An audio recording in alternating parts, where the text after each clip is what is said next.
John Osborne here with Basecamp Trading, and your video of the day is looking at MicroStrategy, MSTR.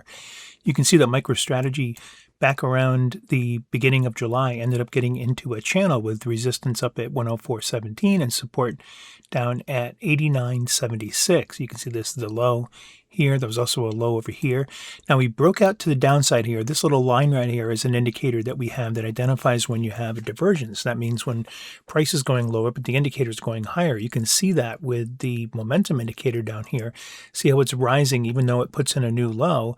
We have a higher fast line on MQ momentum. There's a number of other indicators that are also included in that will do calculations and give us a green line telling us when we have a divergence. You have one up here as well.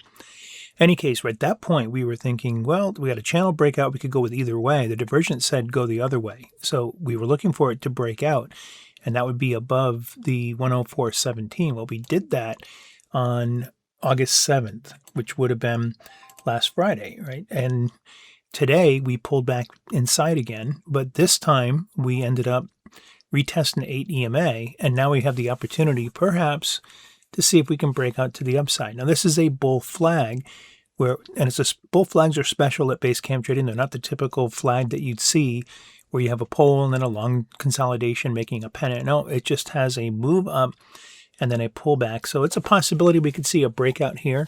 And notice that the 50 EMA, which is this one, and the 50 SMA are both getting close here. I'm wondering if it's time for MicroStrategy to start to move higher. You can see momentum is trying to move up.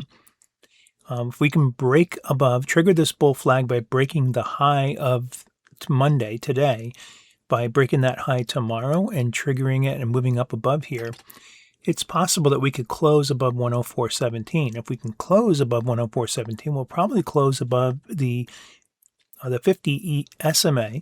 We may even close above the 50 EMA. And if we can do that, then I'd expect it to continue moving higher. The next resistance from a pivot perspective is up here at 136.25. That'll be our next resistance. So it's possible that if we can break out of this little channel here, that we will get above the 50 EMA and then head up to that next resistance. It'd be a nice run. That would be a run of over $30. So let's see if that can get started, and then we'll look and see if that is going to set in. And if we see it close above the 104.17, especially if we can close above this high, and that high is at 105.50, then it's possible that we could run all the way up to that 136.25. That would be a great trade. If you like this kind of analysis, give us a try. You can join us for 30 days using the information in the comments below.